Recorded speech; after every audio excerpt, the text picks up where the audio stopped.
All right. Hi, everyone. Thank you for joining us on another Wednesday afternoon.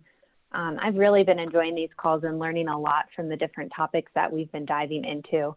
And we've been seeing a huge view on our YouTube channel. And so I think today's topic is really going to hit home, talking about consumer trends. So be sure to share out this link after we conclude today, because I think our small business owners will really find it valuable. Let's go ahead and acknowledge our sponsors really quick for this call. I'm very fortunate to have the help of Startup Colorado and the Colorado Office of Economic Trade and Economic Development and International Trade to have their support for these calls, as well as many other partners that you can see on the screen that contribute to making these a success.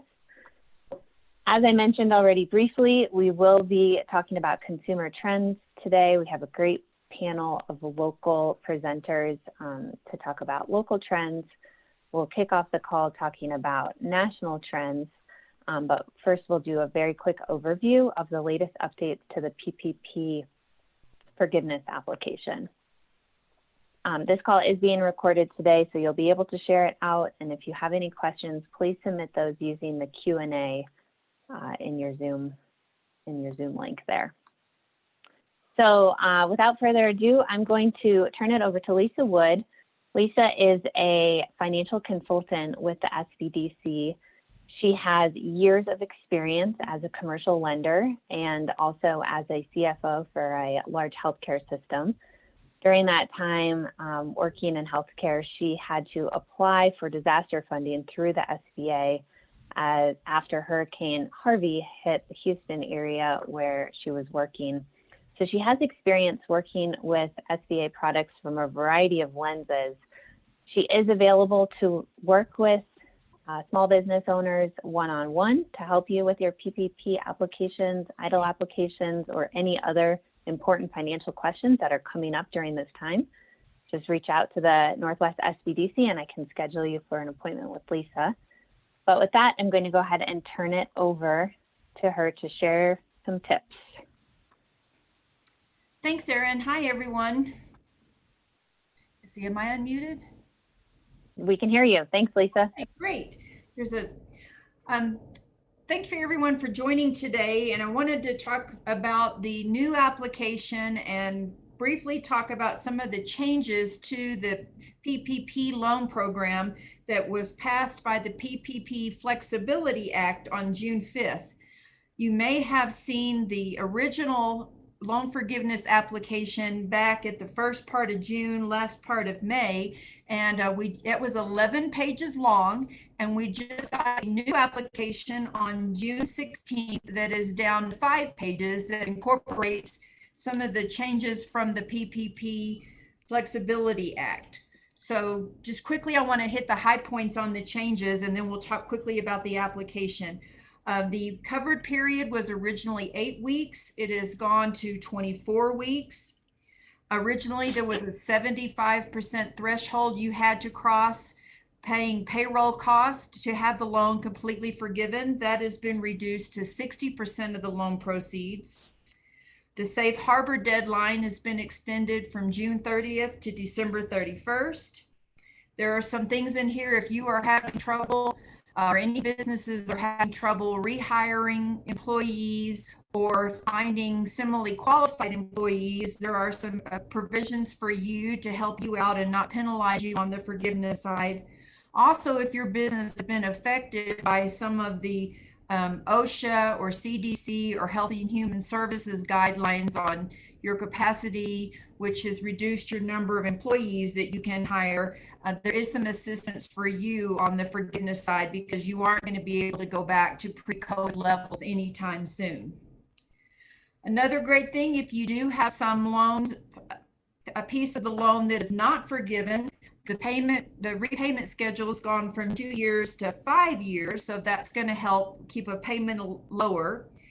And there are the no payment period has been extended from the time it used to be when you got the loan, the clock started, no payments for 6 months. Now, when you actually calculate your forgiveness piece, your no payment period is going to start, and that is 6 months.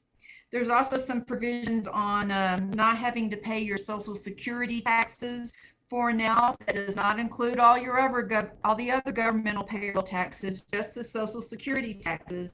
And there is a very generous repayment schedule when you defer those all the way out to 2022. Everything else kind of stayed the same as far as cost and how you can use the money and some of the definitions. We still have some things needing clarification. This thing is averaging 1.3 changes per day since April 3rd when application started. So it's still kind of a moving target, but we did want to briefly talk about the new application and how much easier it is to work through. So first of all, be sure you are using the newest application. There is a link. Is this going to be the last application? I don't know. At 1.3 changes per day, we can't really guarantee that. But the one that we have now is easier. And the main key I want to emphasize to everyone is basically you start at the back and work your way forward. It was kind of set up backwards, but if you'll keep that in mind and start with completing the PPP Schedule A worksheet on page 4, there is information on that worksheet that needs to come into step 2, which is the PPP Schedule A. So there's some numbers that you'll need to pull forward from that worksheet. Once you get Schedule A finished, then you go to the calculation page on page 1 and you pull information from the PPP Schedule A. So again, work your way backwards. If you there are some things that are a little more complicated, check with your tax advisor, check with your lender, check with an SBDC consultant. We'd be glad to go over that with you too and work our way through it and do additional research with you if we need to. But be sure to try this. If this isn't the last one, if you go ahead and work on this one, you got some familiarity with it. The application for forgiveness is technically not due until 10 months after your covered period. So you got a lot of time on it, but to me, if you go ahead and fill this one out, it's going to be that much easier if a revision comes out that makes it even more simplified. Again, that's it as far as kind of a high level on it. Again, get with a SBDC consultant if you want to talk about this some more. Erin, back to you. Thank you so much, Lisa. That was a very quick overview, and we do have questions coming in through the chat. So I just want to remind everyone on the call that if you have questions about your PPP forgiveness application, just reach out to your local SBDC. The Northwest SBDC works with 10 counties in Northwest Colorado, but the SBDC exists across the entire state.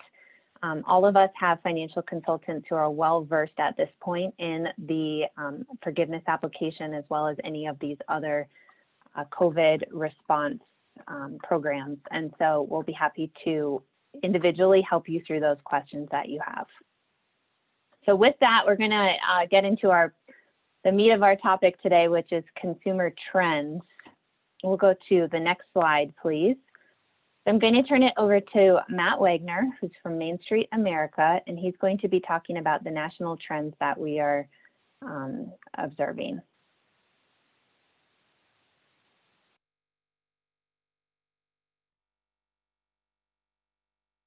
In the conversation. Good afternoon, everyone. Thanks for joining the conversation this afternoon around trends in COVID-19 recovery and perhaps how that might shape rural towns and small businesses as we look towards recovery. I just want to thank the folks at Startup Colorado for having me on. My name is Matt Wagner. I'm the Vice President of Revitalization Programs at Main Street America.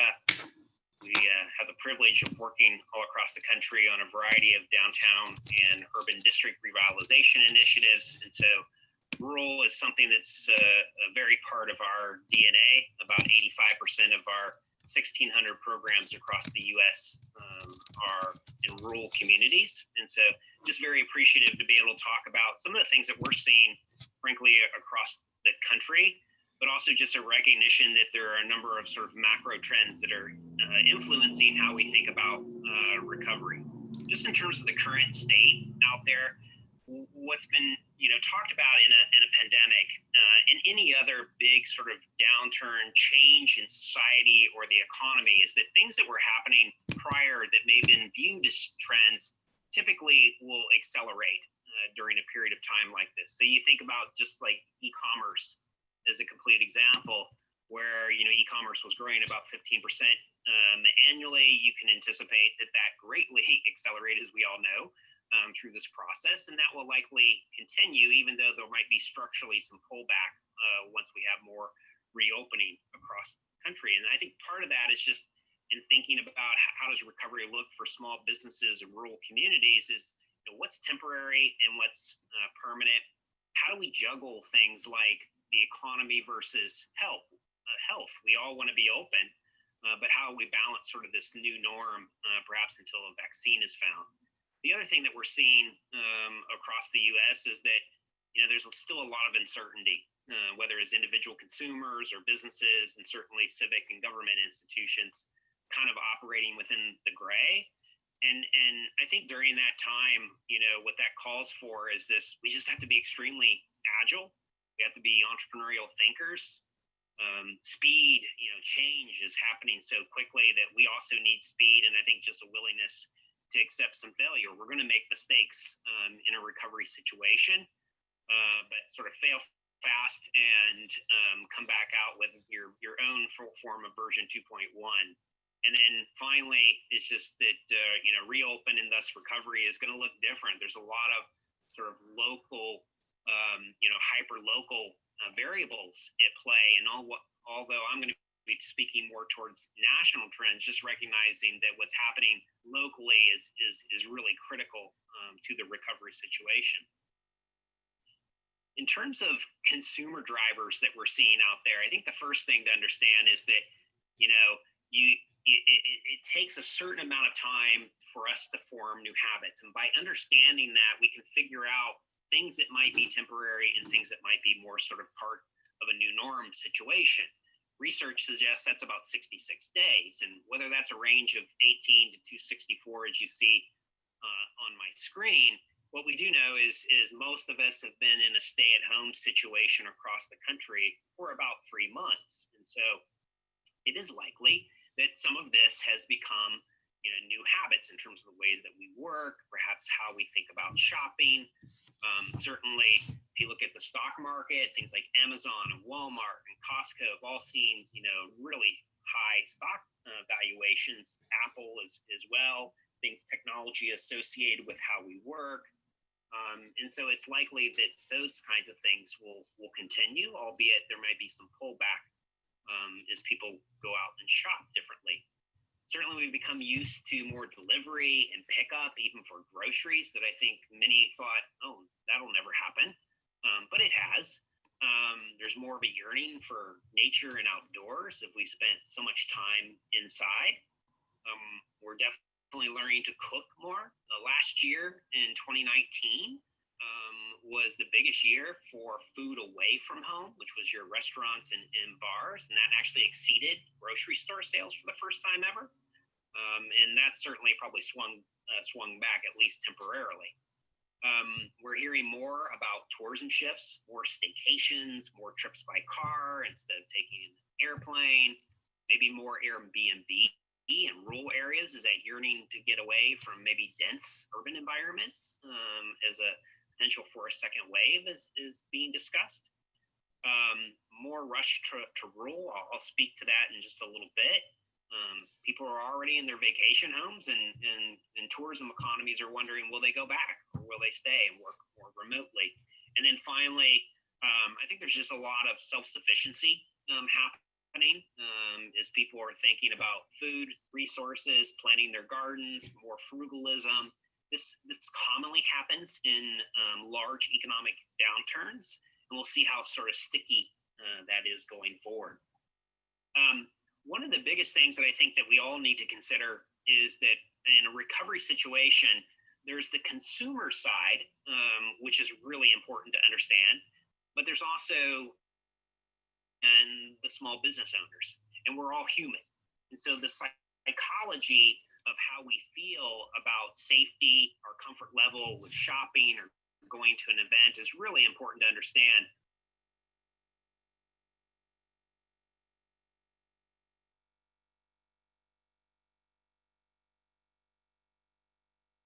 Lots of differences. There are differences depending upon where you live. There are differences depending upon the type of shopping. And so it's really important from a consumer perspective as a small business owner to understand that particular dynamic as it relates to your particular business and your customer groups. Relative to economic drivers out there, I think some of the things that we need to be considerate of relative to trends and how they'll impact our businesses and our communities, again, especially in rural economies, is the amount of productivity gains that have happened by working at home. It's up nearly 25%. And what that suggests is that, and what we certainly see in the media from some of the larger corporations, is that remote work is likely here to stay. This too was a trend prior to COVID, and certainly is one that has accelerated, as we all see, but likely to continue to make up a dramatic portion of the overall workforce. And so I think we need to think about, what does that mean from a rural economy standpoint? We know that there'll be less business travel. And so if that's a part of your local economy, depending upon that, that's certainly going to be something that hurts. Rural and small town home searches are up 115% since March, according to Redfin. And so, again, I think this is in line with the potential that we're seeing out there for remote workers, people wanting to perhaps get away from large urban density areas and to think about rural lifestyles that reflect, recreation and outdoors, quality of life, that sort of thing. Consumerism definitely has taken a hit. There's been a lot of mass layoffs, as we know. We'll see how many of those come back. Let's hold our fingers crossed for sure. And we're also just hoarding cash. And so even in a recovery situation, you have to think about the economic aspects. So there's a human psyche element to this, but then there's also an economic element to that, and how much spending beyond basic needs will people feel comfortable with. What we've seen, and what is a continuation of last year, has been more consolidation, more closures, as e-commerce has really taken a bite out of national retailers, especially those in the apparel, footwear, and department stores. Those are probably the three critical areas.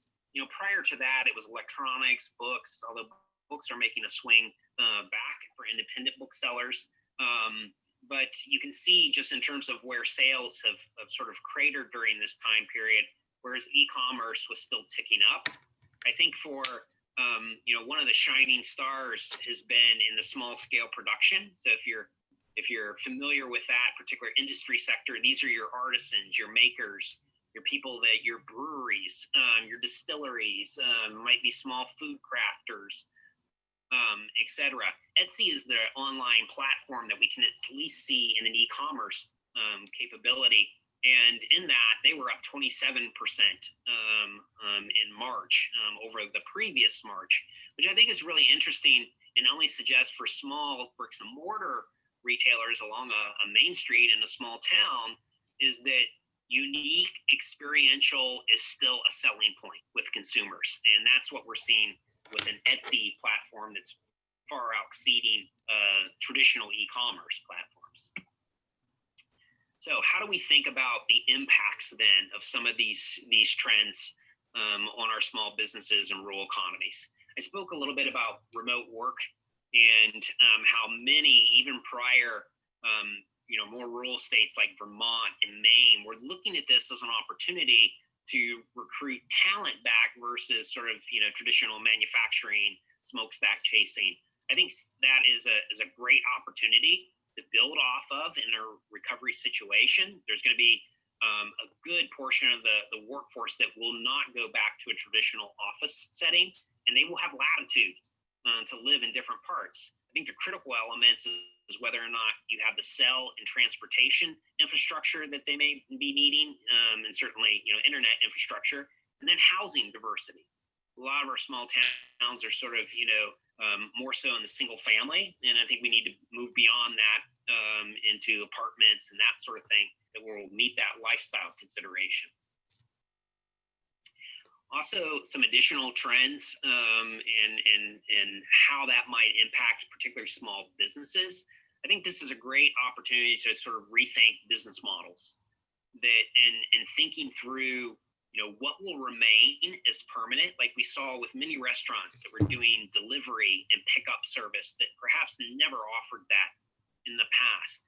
Our survey work, our first national survey, which went out and was answered by 6,000 small businesses, all less than 20 employees, demonstrated that e-commerce was an element that 66% of those small businesses didn't have as a part of their overall business model. And so I think there's a lot of shifting that we need to sort of soul searching as small business owners to look at. And I posted an example here of Euphoria Coffee that really turned to not only just roasting internally for their own customers, but doing some, third party, private labeling, doing more e-commerce distribution of packaged coffee. And then while they had always sold food inside their cafe, now making more prepared foods and takeaway, and that will probably remain rather sticky going forward. So just thinking through what's still relevant and where do you need to shift. Other impacts, if you are developing, if you're a small rural community, and let's face it, many of our rural communities, certainly have perhaps limited resources to spend or capacity. And so we have to be very strategic and certainly thoughtful around how do we help our business community in a recovery situation.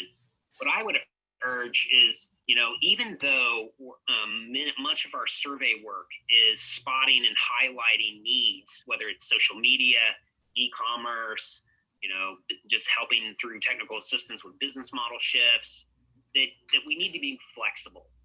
Because between the first national survey that we did, and literally 6 weeks later, when we followed up with a second small business survey, things had changed already. So I think flexibility, whether that's in training or grants that help small businesses with recovery, if you can be broad in those uses and functions versus narrow, like only for e-commerce work, I think you'll be better served in the long run because the needs are going to be quite varied.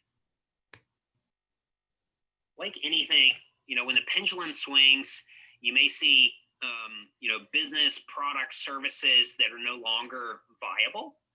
Just look at shifts from typewriters to fax machines to Xerox to now everything is on your phone.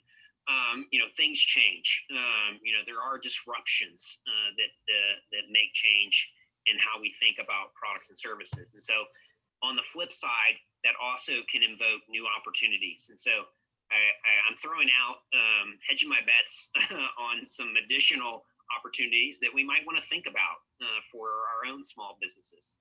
I think certainly health and fitness has grown dramatically during this time period. People are more reflective of their immune systems, of going outside and because they're not going to work or maybe not shopping as much and doing more recreation either in the home or outside the home, that this is a great opportunity. Bike sales, frankly, are through the roof right now. There's a shortage, a backlog in terms of demand for bikes, just by way of example. And so whether it's home tech equipment or accessories or just things related to health and fitness, I think that's going to be a strong indicator going forward. Same thing for small scale production. As I mentioned with the Etsy sales forecast, this has been a growing portion of main streets across the country. Small scale producers that have a retail component, but are also producing and shipping out the back door to other businesses or consumers across the country through e-commerce. And as we're faced with perhaps many restaurant closures being hard impacted here, with kitchen equipment being in a premium commercial kitchen equipment, this may be an opportunity to backfill with food, small scale food producers. Same thing with like home garden, natural organics, the do-it-yourselfer. I tried to buy some seeds to plant my own garden, and I was amazed at how long it took to find and have delivered some seeds for my garden. So I think this is another fast-growing and will be one that sticks with us. Other opportunities, transitions within restaurants. Not a total transition. Again, think locally, think about your own needs and what's happening there, but the need to maintain delivery or pickup, I think that's a key question, and how sticky that will remain. Evaluate growth opportunities, perhaps with more prepared foods, people, not comfortable dining indoors. Now, if you have the opportunity for outdoor dining, bar service, work with your local towns on that. We're seeing that is an expanded trend across the country. Home improvement, if you've been working from your home for any time period, you start to notice things that maybe aren't working as well, things that need to get repaired, other ways to work around the kitchen. So I think just in terms of like home decor, home cooking, anything for the home, I think is going to be a big driver. Same thing relative to our workspace now within our homes, from desk chairs, lighting, home technology. And then finally, is what I'm starting to hear it formalize around the casualization of apparel. Only that it's somewhere between how you wake up in the morning and jump on a Zoom call to maybe business attire, somewhere in between. But I think there's going to be a desire and need for a little bit upgrade from the jump out of bed and jump on a Zoom conference call or a webinar. So I've coined it the Zoom attire. We'll see if that has some relevancy going forward, but certainly apparel, but in a new kind of way, will likely be there as well. And just sort of, concluding on some of the impacts, I think there's going to be need for more transparency for small business owners and their property owners in a recovery situation, maybe less standard leases, more percent sales agreements, or working more open book. So it's a win-win situation. The last thing that we want to see is small businesses having to get forced out because we weren't able to build in a good lease agreement that reflects the needs on both parties. Probably a need to revision some office space. If traditional office space is going up in vacancy, how do we rethink those uses as communities, as rural communities? And then finally, what research has demonstrated is that after any great recession, there's been generally a lag, but certainly an uptick in rates of entrepreneurship. And with 40 million plus, unemployed, far exceeding, obviously what happened during the Great Recession, we're probably looking at a pretty sizable pipeline coming of folks that are thinking about entrepreneurial endeavors. And so how, as communities, we build support systems or regional support systems for that, I think will be really critical. And then as well as just thinking about our existing businesses as being new entrepreneurs and thinking about their business models. So I'll conclude with two final slides, one for small businesses and one for communities. But as small businesses, what can you be doing now? I think first and foremost is just understanding your customers. Call that customer interface. What is their psyche? What are they most comfortable with relative to shopping? When will they be more comfortable? What might make them more comfortable from a safety protocol perspective? And while there are lots of sort of, other surveys that are being done in different states and localities, I think it's important for a small business owner to understand their own particular customers, because that can vary quite a bit. And then use that information to better understand any kinds of sort of shifts you may need to make from a business perspective. Certainly understand any local and state reopening guidelines, but I'd also encourage folks to reference industry guidelines. I've been very impressed with whether it's, restaurant associations to salons and barbershop associations, fitness centers, and they've all really done a well job, I think, of really understanding the unique needs of different businesses and then developing guidelines that sort of add on to, our local and state reopening guidelines. But also take this time to re-examine your business model. First around just how do you operate, and has that shifted? Your current products and services, are there things where you're spotting new opportunities that you might be able to add things on? And then, just understanding what's temporary, things that you were doing like delivery perhaps, or pickup service, and does that need to stay? What changes are going to be permanent as part of your business model? Certainly seek out assistance in helping to think that through, perhaps from your local or regional small business development center. They have been benefactors of a great deal of funding from the CARES Act from the federal government. And so they're looking and certainly wanting to help as many small businesses as possible. And frankly, it's nice that, they'll have more resources to be able to do that. So leverage that, take advantage of it where you can. The ability to execute is really key here. And, certainly the issues in a recovery is that, many small businesses may not have the cash flow, the income statement, balance sheets necessary to go out and find, funding for this. So I think we have to become more knowledgeable about alternative funding tools. The CDFIs just got another $10 billion from the feds. And so that'll be great news, especially for rural CDFIs, fintech, which are your sort of technology based, your Quicken, that sort of thing, Shopify, USDA, that can be a great federal partner perhaps on this, and then just other sort of Kiva, other crowdfunding platforms. And then finally, just to leave you with, be entrepreneurial, thoughtful and strategic, but at the same time, recognize that you're going to have to be nimble, have some agility, fail fast as necessary, take the time to experiment and test. And then consume other industry examples. Look and see what other folks are doing across the country in your similar industry, or sort of adjacent industries where you can learn from those and then adapt them to your own sort of retail sector. And then just conclude for rural communities. I think this is a great time where, in a reopened situation that we're finding across the country, it's definitely not like just, the lights went off and you're turning them back on. Things have fundamentally shifted, at least in the near to short term. And so that's going to take some new strategies, some better ways to approach the work that we do.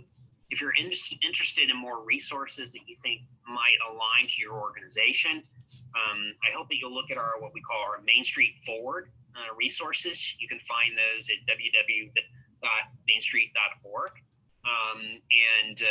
There's a guide on there about planning for recovery that's really geared towards organizations, government institutions, I'm sure can also use this, that really just highlight the comprehensive nature of the work that we do, and the need to be thoughtful and strategic with the resources and capacity at hand. I put my contact information here. Feel free to reach out with any questions at a later point that you might have, but certainly, again, want to thank you for your time this afternoon, and thank the folks at Startup Colorado for having me here today. Thanks.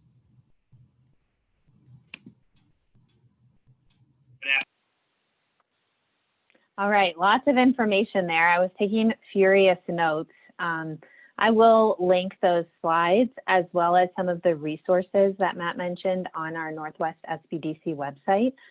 But I'm excited to dig into that information on a local level. So we're going to bring some of our local panelists online now. I'm going to kick off with talking with Dr. Perry, who's an associate professor of economics. Excuse me, I'm stuttering today. Associate professor of economics at Colorado Mesa University. He really studies trends on the western slope of Colorado. So Dr. Perry, I'm interested how what we just heard is being replicated or being forecasted for us here locally. Yeah, well, I think that was a great presentation. A lot of important points about kind of these changes, some of which may end up being permanent as we, deal with COVID and as our lives change as a result of COVID, even when it's gone. The national story and the local story are a bit different, and different rural economies are having different outlooks. So if you look at places like Mesa County, Delta County, the unemployment rate is significantly lower than, say, the Colorado rate. So Mesa's at 9%, Delta's at 8%, Colorado's at 10%. and the nation is at around 13, 14%. So you have some advantages in some of these rural areas, but then you also have some disadvantages in some of the mountain towns that surround it. So you look at Telluride, San Miguel County's got about a 22% unemployment rate. Routt County's looking at 14 to 15% unemployment. So there's a lot of things going on, and it's affecting different areas differently. But in general, I think every single one of those trends he brought up in that presentation, I think you can expect to happen in some shape or form.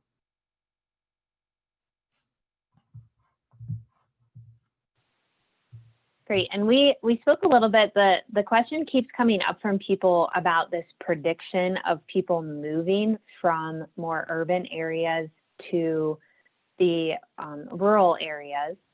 And so what are is that trend actually true so far in Colorado? And it's probably too soon to know if it's happening right now, but are you predicting that that is going to happen?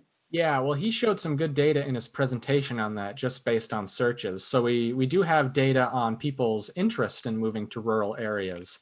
As to how much that actually happens, will probably take a couple months to get some data in to see how many people actually moved. But if you go up to the Northeast, almost everybody in New York that had the ability to live somewhere else and work, a lot of people have taken advantage of that. And so you've seen a lot of these places like Maine and New Hampshire suddenly have people from New York City in them. And I know anecdotally that places on the Western Slope, I've spoken with different real estate people, economic development people in, Grand Junction specifically, because of its low COVID numbers, is getting a lot of attention nationally. And a lot of businesses are interested in relocating just simply for, it's easier to social distance in a place like this. It's easier to control things like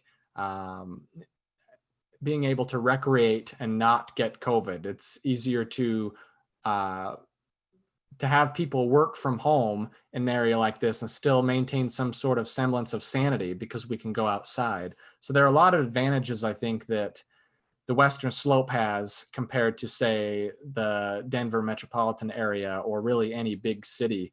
And I do think very strongly that it's going to manifest itself in interest in moving to places like the Western Slope, especially with the amount of money and time that's been put into building things like, internet infrastructure. You think about Delta County, right?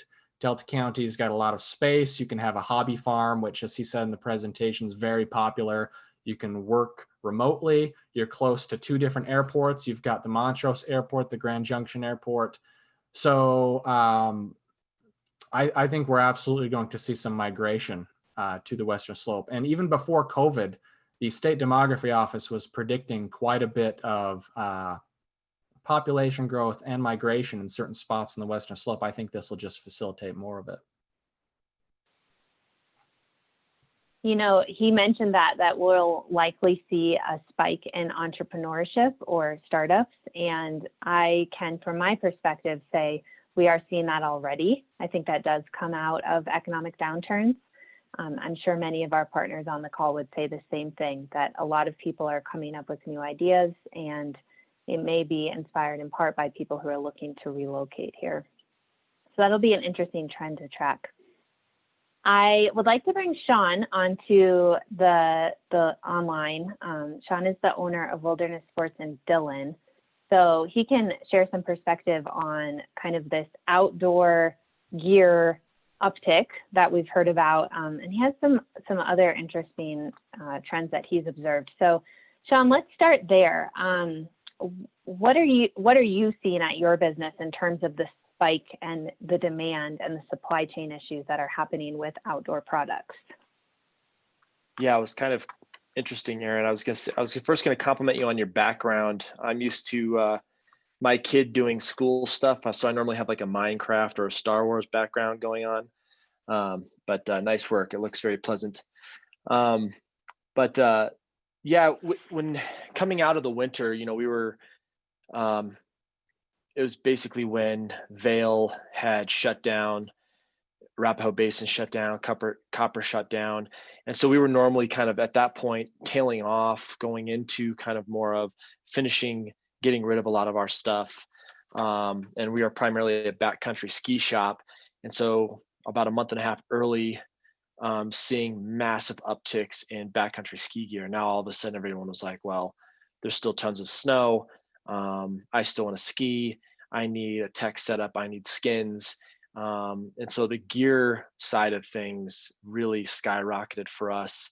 And we went from trying to get rid of old inventory to quickly calling our vendors like Dynafit and saying, hey, send us all the skins you have, send us all of the bindings that you have, and trying to get as much of that in so we can kind of help with the demand. And the other piece was too, that we were one of 2 stores in the county that did that. So it wasn't just the gear, but it was also the amount of volume and demand from our customers.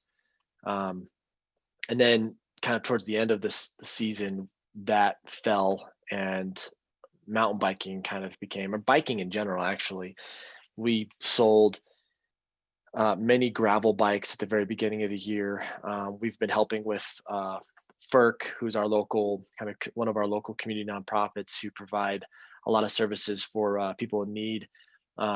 We've been kind of the conduit for people donating bikes for them. So people donate kind of older bikes through us. We'll make sure they're workable, usable, clean, ready to ride, and then we'll deliver them up to the FERC, and then they give them out through their programming.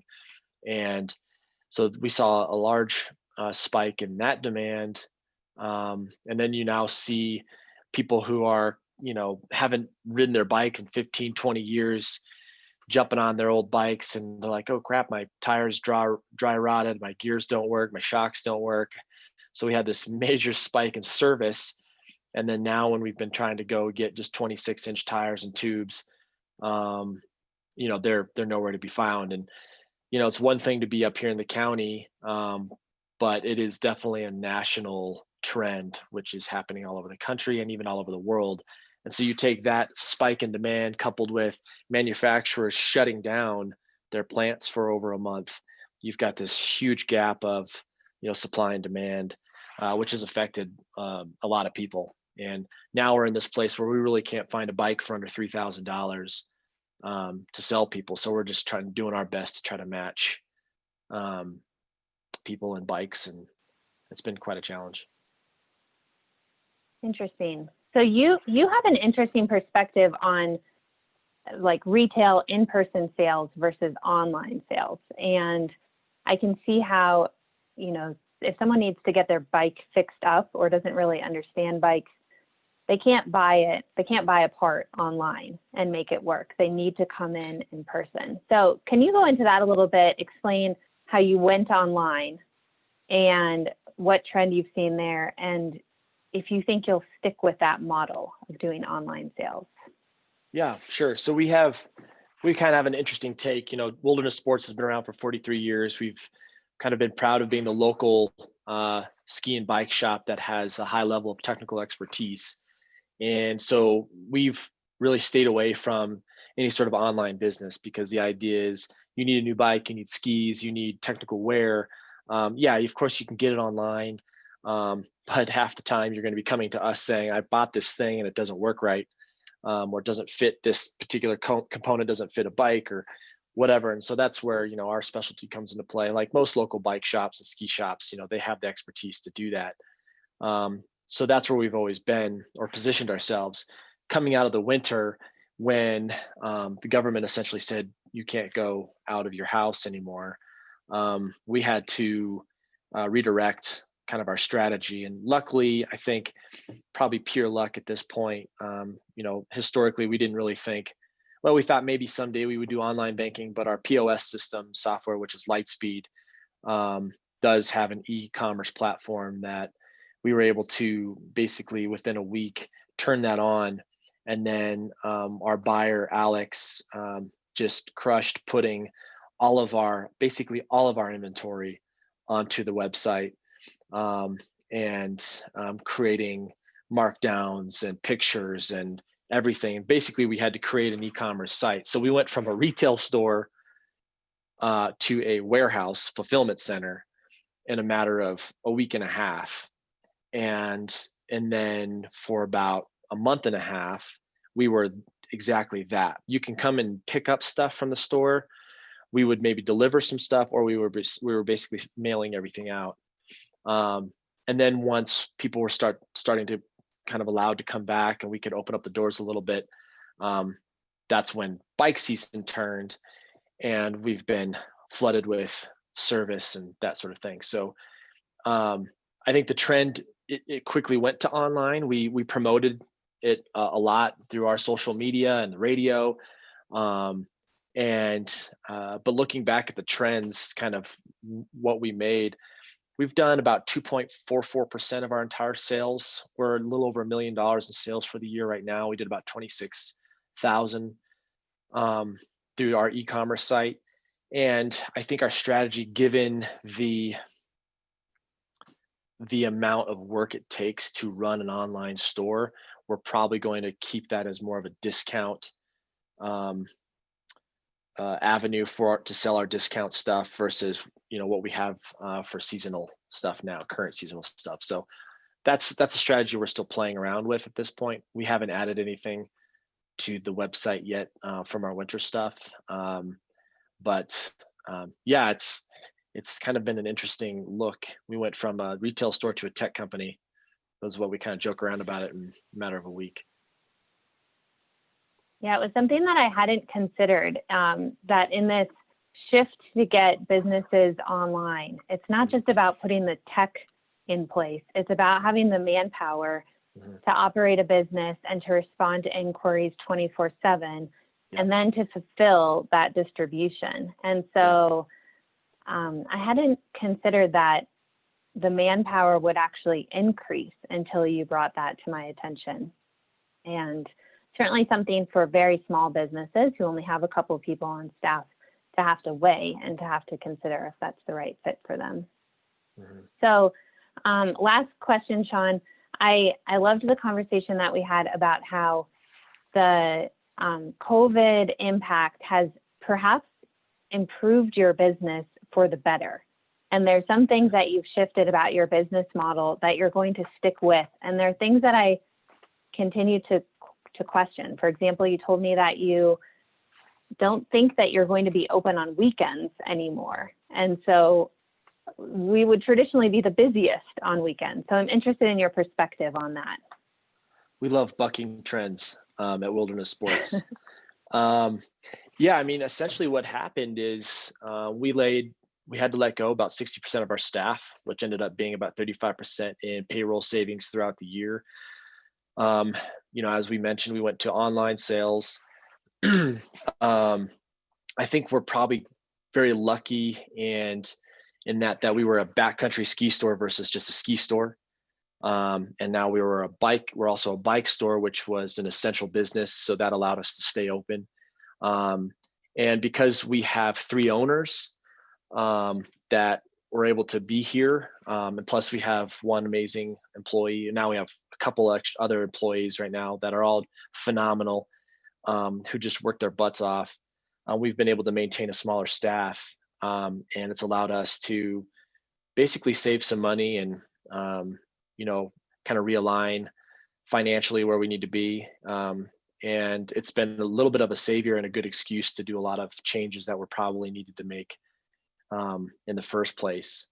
And one of those, as we now only have a staff of 5, we all need to have our own lives as well. So we went back, did some analytics on what the trends were over the weekends during the summer. And we realized that when people buy and order things, that's all not really even occurring on the weekends. In terms of if you're special ordering bikes or deliveries, those are all happening Monday through Friday. So really being open on the weekends doesn't do us a lot from a business standpoint. And we have found that Fridays and Mondays are actually making up for whatever revenue that we had made on the weekend historically. So we're basically up. Even this month, we're up about $20,000 over last year, and that was very similar to last month as well. And so And it's funny, people are like, oh yeah, you guys need to live a little bit too. Like, yeah, we're gonna take the weekend to get outside. So, and people have adjusted, and we've made sure we try to communicate that with everyone. And going into the winter, we might change because there's a different mentality on the weekends, but we'll probably still be closed or have some sort of adjustment in the hours going into the winter. So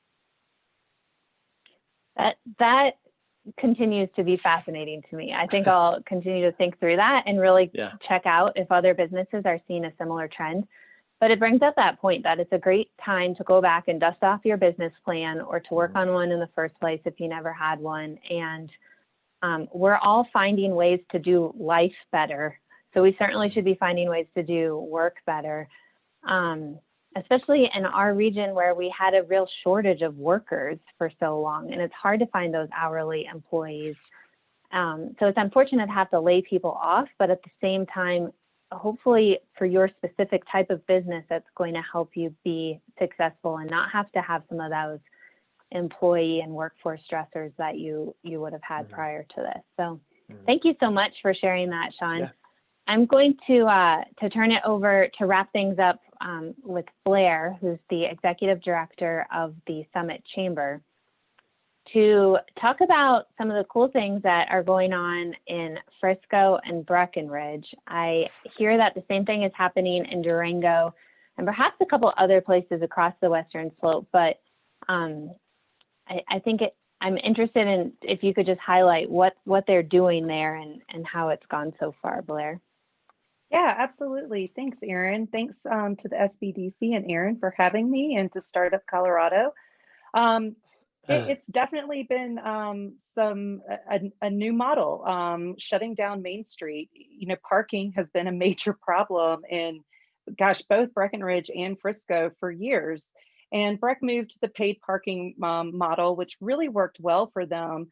But you kind of were like, gosh, can we really shut down our Main Street? And then once this pandemic hit, it kind of became apparent, like we need to give businesses some more space to operate.